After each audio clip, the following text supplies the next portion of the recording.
일제 침탈에 맞서 싸운 아산 출신 곽한일 의병장의 순국 87주기를 맞아 추모 행사가 열렸습니다. 곽 의병장의 후손들은 조국을 위한 애국지사들의 노력이 잊혀지지 않고 계속 기억되길 바랐습니다. K리그2 천안시티FC가 지난 23일 원정 경기 승리로 첫 3연승을 기록했습니다. 최근 6경기 무패 행진도 이어가고 있어 꼴찌 탈출에 대한 기대감이 커지고 있습니다. 세종시 공영주차장과 각급 학교 주차장이 연휴 기간 귀성객 편의를 위해 무료로 개방합니다. 대상은 공영주차장 10곳과 초중고 등 교육기관 주차장 99곳입니다. 시청자 여러분 안녕하십니까? BTV 뉴스입니다. 아산 출신의 애국지사인 곽한일 의병장의 추모식이 송악면에서 열렸습니다. 일제 침탈에 맞서 싸운 곽 의병장의 정신을 계승하고 기리기 위한 자리가 됐습니다. 보도에 김장섭 기자입니다. 1896년 경기도 안성에서 의병을 일으켜 아산과 예산 등지에서 비밀리에 동지규합에 나선 곽한일 의병장. 1906년 4월에는 400여 명의 의병과 함께 돌격장으로 홍주성에서 일본군과 치열한 전투를 벌였습니다. 이후 일본군에 체포돼 고초를 겪었으며 풀려난 이후에도 독립의군부의 조직을 구성하는 등 독립운동을 계속 이어갔지만 끝내 광복을 보지 못하고 1936년 눈을 감았습니다. 만세! 대한독립 만세! 대한독립 만세! 아산 출신 애국지사인 곽한일 의병장의 순국 87주기를 맞아 송악면에서 추모 행사가 열렸습니다. 곽 의병장의 숭고한 희생을 기리기 위한 추모 공연에 이은 헌화와 추모사까지. 곽 의병장의 후손들은 조국을 위한 애국지사들의 노력이 잊히지 않고 계속 기억되길 바랐습니다. 많은 또 시민들이 이분에 대한 애국 사랑하는 마음을 알 수 있게끔 그렇게 좀 이끌어 주셨으면 좋겠다는 말씀을 드립니다. 특히 올해로 두 번째를 맞은 추모식은 지난해 행정복지센터 주최에서 시 행사로 격상됐습니다. 시는 조국을 위해 희생한 아산 지역 애국지사들의 뜻을 기리기 위해 앞으로도 지속적으로 지원하겠다고 밝혔습니다. 숨겨져 있던 그리고 너무 소소하게 모셨던 그런 애국지사들을 시민 전체의 이름으로 모시는 그런 시단위 행사로 격상시켜서 그분들의 애국 충정을 기리고 아울러 일제 침탈에 맞서 싸운 애국지사 곽한일 의병장의 추모식을 미래 세대에게 보훈 정신을 전달하는 교육의 장으로 만들겠다고 약속했습니다. BTV 뉴스 김장섭입니다. K리그2 천안시티FC가 첫 3연승을 기록했습니다. 최근 6경기 무패 행진도 이어가고 있어 꼴찌 탈출에 대한 기대감이 커지고 있습니다. 손용환 기자의 보도입니다. 지난 23일 전남 광양에서 열린 원정 경기. 1대1로 비기던 전반 40분. 정석화의 측면 패스를 받은 파울리뇨가 감각적인 힐 패스로 골키퍼를 제쳤고 달려 들어오던 이민수가 침착한 슈팅으로 골망을 가릅니다. 후반 23분엔 파울리뇨의 추가골까지 터져 전남 드래곤즈를 상대로 3대1 역전승을 거뒀습니다. 창단 이후 첫 3연승이자 8월 21일 경남과의 1대1 무승부 이후 6경기 연속 무패 행진입니다. 여름에 영입된 이제 신영민 선수를 비롯해서 고참 형들께서 잘 잡아주시니까 저희가 그전에는 약간 두려움이 좀 있었던 것 같은데 이제 지금은 두려움보다는 할 수 있다는 의지를 가지고 해서 경기가 잘 풀어지고 있는 것 같습니다. 천안은 최근 6경기에서 3승 3무로 승점 12점을 올려 승점 20점을 기록하고 있습니다. 이날 승리로 잠시 12위에 올랐지만 다음 날 안산 역시 승점 3점을 추가해 승점 1점 차이로 하루 만에 다시 꼴찌로 주저앉았습니다. 올 시즌 남은 경기는 이제 6경기. 어느 하나 호락호락한 팀이 없지만 연이은 승전보에 꼴찌 탈출에 대한 기대감이 커지고 있습니다. BTV 뉴스 송용환입니다. 추석 연휴 기간 세종시 공영주차장을 비롯해 각급 학교 주차장이 무료로 개방됩니다. 세종시설공단은 고향을 찾는 귀성객의 주차 편의를 위해 오는 28일부터 다음 달 3일까지 6일 동안 세종 전통시장 주차타워를 비롯해 아름동과 종촌동 공영주차장 등 유료 공영주차장 10곳을 무료로 개방합니다. 또 같은 기간 세종시 교육청은 관내 유치원과 초중고등학교 등 99개 교육기관의 주차장을 일반에 개방한다고 밝혔습니다. 추석 연휴 기간 동안 세종시 은하수공원 화장장이 단축 운영됩니다. 세종시설공단에 따르면 추석 당일인 29일에는 한 차례만, 그 외 기간에는 2차례만 각각 운영됩니다. 또 봉안당 재래실은 코로나19 감염병 예방 등을 위해 운영되지 않습니다. 시설공단은 추석 연휴 동안 은하수공원을 찾는 성묘객들의 안전과 편의를 위해 이러한 내용을 담은 특별 운영을 실시하게 됐다고 밝혔습니다. 올해 세종 시민대상 사회봉사 효행부문 수상자에 김윤회 씨가 선정됐습니다. 김 씨는 세종의 세 번째 아너소사이어티 회원으로 기부문화의 초석을 마련했으며 현재도 활발한 기부 활동을 전개하고 있습니다. 한편 지역사회 개발 부문과 교육, 문화, 체육 부문에서는 수상자가 선정되지 않았으며 특별 공로상은 사전에 후보자가 접수되지 않았습니다. 지난 서희초 사건 이후 사회 곳곳에서 무너진 교권을 회복하기 위한 논의가 진행되고 있는데요. 세종시에서는 최초의 주민 발의로 관련 조례 제정이 추진되고 있는 가운데 이를 위한 본격적인 서명 운동에 들어갔다고 해서 관심을 모으고 있습니다. 김우순 기자의 보도입니다. 세종시 최초의 주민 발의로 추진되고 있는 교육활동 보호 조례안입니다. 지난달 초 세종 교육단체와 시민단체 등이 교권 보호 대책 마련을 위해 주민 발의 조례를 만들기로 선포한 지 약 한 달 만에 최종안이 마련됐습니다. 조례안은 문제 행동 학생에 대한 교육적 조치, 악성 민원인에 대한 대응과 같이 교육활동 보호를 위한 교육감과 학교장 등의 책무가 폭넓게 담겼습니다. 특히 일부 조항에선 시장의 책무까지도 담긴 것을 확인할 수 있습니다. 복지 문제하고 관련이 있습니다. 그래서 교육감님하고 시장님이 협력을 하셔야지만 해결할 수 있기 때문에 그런 것들을 이렇게 촉구하거나 같이 할 수 있게끔 했다는 데 의미가 크다고 이렇게 볼 수 있습니다. 이 조례가 세종시의회에 상정되기 위해선 주민 발의 성립 요건에 필요한 최소 2,967명 이상의 시민 서명을 받아야 합니다. 이를 위해 세종 지역 12개 단체가 주민 발의 조례 수의민단을 발족하고 오는 11월 상정을 목표로 서명운동에 돌입했습니다. 교육주체가 함께 만드는 세종시 교육활동 보호 주민 발의에 시민 여러분의 지지와 서명 참여를 간곡히 요청하는 바입니다. 최대한 빠르게 서명을 받아서 11월에 상정 목표를 하고 있습니다. 이 조례가 통과되면 국회에서 제정되는 교권 보장 법안, 교육부 고시안과 더불어 교권을 보호하는 삼중장치로서의 역할을 할 전망입니다. BTV 뉴스 김우순입니다. 천안시 시설관리공단이 천안도시공사로 이름을 바꾸고 새롭게 출범했습니다. 기존에 해왔던 공공시설 관리 업무는 물론 각종 개발 사업에도 참여할 수 있게 됐습니다. 송용환 기자의 보도입니다. 천안도시공사가 출범했습니다. 지난 2011년 천안시 시설관리공단이 설립된 지 12년 만입니다. 그 사이 임직원 70여 명, 100억대 규모였던 공단 예산도 400여 명, 500여억 원 규모로 커졌습니다. 시설관리공단은 그동안 종합운동장과 한들문화센터, 추모공원 등 각종 생활체육시설과 공원 등의 관리를 맡아왔습니다. 하지만 몇 해 전부터 각종 개발 사업에 따른 이익금의 역의 유출을 막기 위해 도시공사 설립의 필요성이 대두됐습니다.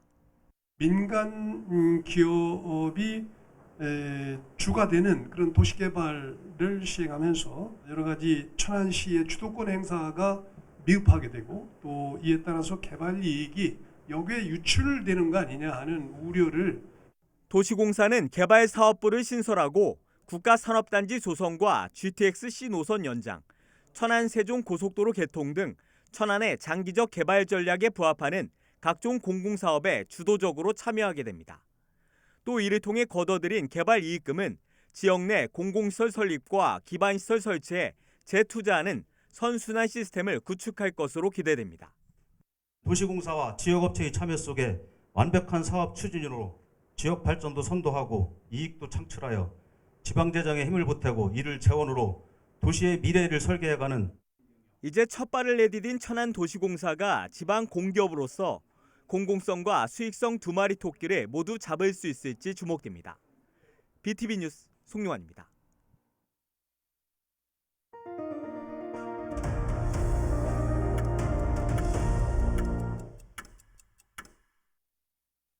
시청자 여러분의 이야기와 알찬 정보를 콕 집어 뉴스로 읽어드리는 김선욱 기자입니다. 오늘은 추석을 앞두고 함께 나눈 넉넉한 행복 소식과 추석 연휴 가볍게 힐링할 수 있는 가까운 곳으로 떠납니다. 뉴스 클리핑 시작합니다. 여러분, 추석이 정말 코앞으로 다가왔습니다. 많이 설레이죠? 그런데 이번 추석만큼은 넉넉하게 시간이 있는데 어디 갈까 한 번쯤 생각하신 분들 많으시죠?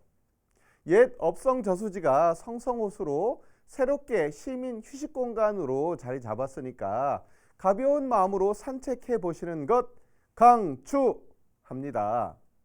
더구나 천안시 부성이동 주민자치회가 성성호수공원에 공유 우양산을 비치하고 무료 대여 서비스를 하고 있어요.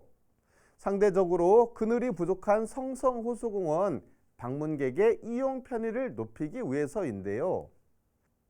예쁜 우산 겸 양산을 쓰고 성성호수공원을 걷다 보면 뜨거운 햇볕도 피할 수 있고 비도 피할 수 있으니 참 좋겠죠. 조경호 부성이동 주민자치회장은 많은 시민들이 성성호수공원에서 우양산을 쓰고 힐링도 하고 건강도 지켜나가길 바란다고 말했네요.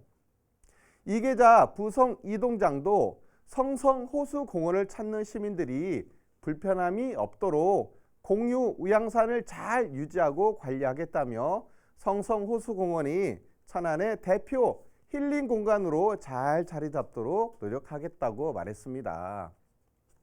우리 다 함께 성성호수공원으로 가요. 앞서 말씀드렸듯이 추석과 같은 명절은 참 설레이죠. 타 지역에서 생활하는 가족들을 기다리는 설레임과 또 고향으로 향하는 설레임이 가득한 시간이 바로 지금이 아닐까 합니다. 그런데 저 멀리 해외에 나가 있거나 해외에서 오신 분들은 더 남다르지 않을까요? 우리 지역 선문대학교에 유학생들이 많은 것 잘 알고 계시죠? 선문대학교 총동문회가 그 마음을 알고 바로 실천을 했네요. 총동문회는 지난주 아사시 탕정면의 한 식당에서 유학생 30여 명을 초청해 추석맞이 음식 나눔 행사를 열었어요. 추석 명절 기간 고향에 가지 못하는 유학생들의 외로움을 덜어주기에 마련을 했는데요. 총동문회 임원진들이 참여해 함께 정을 나눴답니다. 다 같이 정을 나누는 학생들의 표정이 너무 밝은 것을 보니 제 마음이 절로 즐거워집니다. 안원영 선문대 총동문회장은 추석 명절을 앞두고 유학생들이 고향 생각이 더 많이 날 것 같다며 이날 행사를 비롯해 한국에서 좋은 추억을 많이 만들길 바란다고 말했습니다. 모두가 행복한 선문대학교 학생들 최고! 추석이면 모두가 행복한 시간이 되길 바라겠지만 안타깝게도 쓸쓸하게 지내시는 분들도 많답니다. 이럴 때 우리가 조금만 더 관심을 갖는다면 우리 사회가 더 따뜻해지지 않을까요? 마음이 따뜻하고 정이 많은 천안시 성남면 행복키움지원단이 나섰네요. 성남면 행복키움지원단이 취약계층 114가구에 과일 꾸러미를 전달했습니다. 이번 추석 선물 지원 사업은 대명절인 추석을 맞아 홀몸 어르신과 저소득 1인 가구 등 취약계층 가정에 따뜻한 추석을 지원하기 위해 진행이 됐는데요. 추석 선물로는 급등한 물가로 과일이 섭취하기 어려운 저소득 가구에게 다양한 과일로 이루어진 과일 꾸러미 44개를 전달했고요. 종합사회복지관에서 식료품 꾸러미 70개를 후원해 주셔서 함께 전달했어요. 선물을 받으신 우리 어르신들의 모습을 생각하니 제 마음이 흐뭇합니다. 김재성 단장은 과일 꾸러미를 통해 취약계층 가구가 풍성한 명절을 보낼 수 있도록 보탬이 되었으면 좋겠다고 전했습니다. 우리 어르신들 추석 잘 보내세요. 추석이나 설 명절이면 많은 분들이 조상에 계신 산소의 성묘를 가는데요. 그런데요, 가끔은 벌초가 돼 있지 않아 안타까울 때가 있었거든요. 그래서 천안시 광덕면 이장협의회가 나섰습니다. 광덕면은 주민들이 예의 바르고 심성이 좋기로 유명한 고장이잖아요. 천안시 광덕면 이장협의회가 추석을 앞두고 광덕, 보산원 등 4개 공동묘지에서 벌초 작업을 벌였습니다. 이곳에는 후손이 없어 쓸쓸한 무연분묘 430여 기가 있는데요. 이장협의회 회원들이 일일이 말끔하게 벌초했답니다. 잠드신 고인들이 참 시원하다 하셨겠어요. 이뿐만이 아닙니다. 주변 도로의 잡초와 잡목을 제거하며 귀성객들에게 쾌적한 마을 환경을 제공하기 위해 정성을 쏟았답니다. 양승화 광덕면 이장협의회장은 한가위를 맞아 방치되어 있던 무연분묘가 말끔히 정돈돼 기쁘다며 광덕면을 찾는 모든 분들이 훈훈한 명절이 되길 바란다고 말했습니다. 광덕면 이장협의회 회원들 수고 많으셨습니다. 오늘은 추석을 맞아 많은 이웃들의 이야기를 전해드렸는데요. 시청자 여러분들도 오늘 소식보다 더 따뜻한 추석 나시기 바랍니다. 고맙습니다.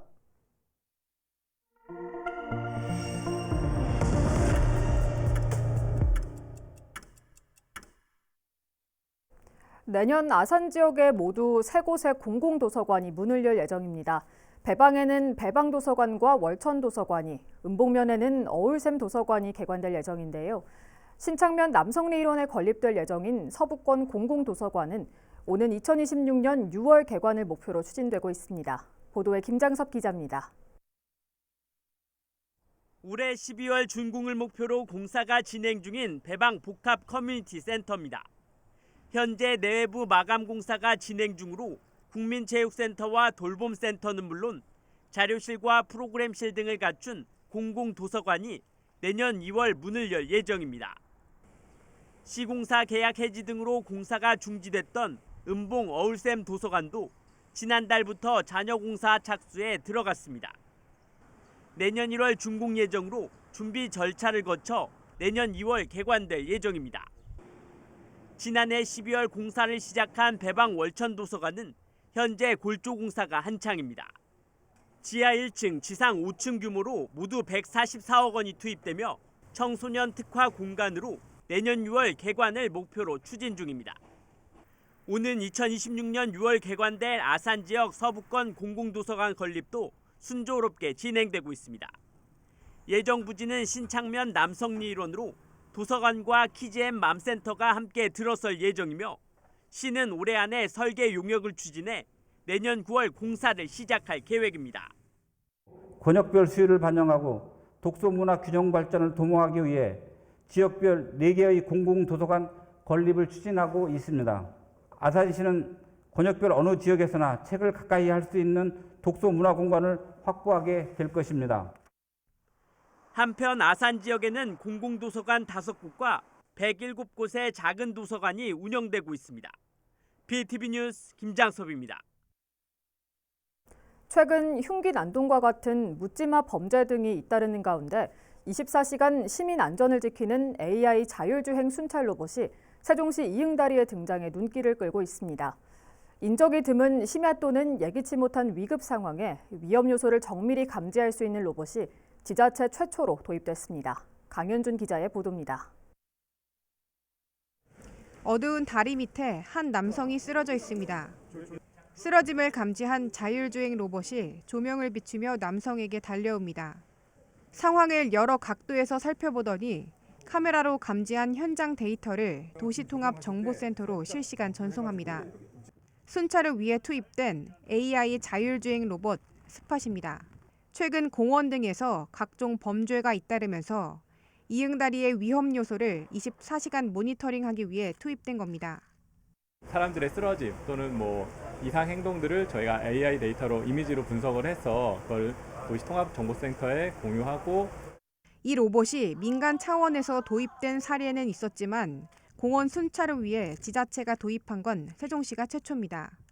로봇은 3D 라이더가 장착돼 장애물 감지는 물론 열화상과 360도 회전 카메라 등 총 8개의 카메라 센서가 내장돼 각종 범죄나 화재와 같은 사고를 정밀하게 포착할 수 있습니다. 그리고 그 데이터는 실시간 도시통합정보센터로 전달돼 위험 상황에 대한 신속한 대응이 가능할 전망입니다. 위험한 상황이라든가 인간들이 인지하지 못하는 상황까지도 우리 도시통합정보센터에 정보를 보내주면 통합정보센터에서 모니터링 해가면서 우리 경찰과 소방대원들이 안전구조라든가 안전조치를 할 수 있는 그런 기능을 하도록. 특히 어두운 심야에도 물체를 잘 식별할 수 있어 인적이 드문 상황, 시민 안전지킴이 역할을 할 것으로 기대됩니다. 올 때마다 요즘에 흉악범들이 많이 나타나니까 제 자신도 두려움이 있었고 또 저보다도 어린 아이들 왔다 갔다 하면서 얼마나 두려울까 그렇게 생각했었는데 로봇이 이렇게 순찰해서 해준다면은 시민들이 안전하고. 세종시는 스팟을 다음 달 세종축제장에서 운용하고 내년에는 한 대를 추가 도입해 활용 범위를 넓힐 계획입니다. BTV 뉴스 강현진입니다. 온라인 쇼핑몰의 가상계좌 결제 서비스를 악용해 피해자로 하여금 수억 원을 편취한 일당이 무더기로 경찰에 붙잡혔습니다. 세종경찰청은 컴퓨터 등 사용 사기 등의 혐의로 국내 총책 등 11명을 검거하고 이 중 6명은 구속했다고 밝혔습니다. 이들은 지난 5월에서 7월 사이 자녀를 사칭해 휴대폰에 원격 제어 앱을 설치하도록 유도하고 쇼핑몰에서 고가의 상품을 구매해 가상계좌로 피해금을 입금한 후 주문을 취소해 환불받는 수법으로 피해자들에게 총 5억 원을 편취한 혐의입니다. 경찰은 검거 과정에서 현금 약 6천만 원을 압수하고 해외에서 자금 세탁을 지시한 해외 총책을 특정해 해당 범죄 조직에 대한 수사를 확대할 방침입니다. 한국기술교육대는 오는 27일까지 서울 코엑스에서 산학협력 페스티벌을 개최합니다. 이번 행사는 대한민국 디지털 미래혁신대전과 연계한 것으로 충청권에서 참여한 대학은 한 기대가 유일합니다. 이 대학이 선보인 작품은 총 13점으로 생성형 AI 기술에 기반한 숏폼 자동 생성 플랫폼과 홀로그램 텔레프레젠스 교육 시스템 등입니다. 천안 홍대용 과학관은 오는 30일 오후 8시부터 10시까지 한가위 보름달 관측 행사를 엽니다. 이날 행사에선 고배율 망원경으로 달의 표면을 관측하고 스마트폰으로 직접 촬영할 수도 있습니다. 또 홍대용 과학관 유튜브 채널을 통해 온라인 시청도 가능합니다. 아산시가 어린이와 임신부, 어르신 등을 대상으로 인플루엔자 무료 예방접종을 시행합니다. 이번 예방접종은 주민등록상 주소와 관계없이 전국 어디서나 접종할 수 있으며 아산시의 경우 위탁의료기관 112곳에서 진행됩니다. 대상은 어린이와 임신부, 75세 이상 노인 등이며 대상자별 접종 시작 날짜는 예방접종 도우미 누리집에서 확인하면 됩니다. 더도 말고 덜도 말고 한가위만 같아라. 추석 때 밤낮을 즐겁게 놀듯 한평생을 이와 같이 즐기고 싶다는 뜻을 가진 속담인데요. 추석 연휴를 앞두고 먼 고향에 있는 가족들을 찾아뵙거나 휴가 계획하시는 분들 많으실 것 같습니다. 이처럼 연휴 계획은 각자 다르겠지만 속담처럼 모든 분들이 행복한 연휴 보내시길 바라겠습니다. 이상으로 BTV 뉴스를 마칩니다. 시청해주신 여러분 고맙습니다.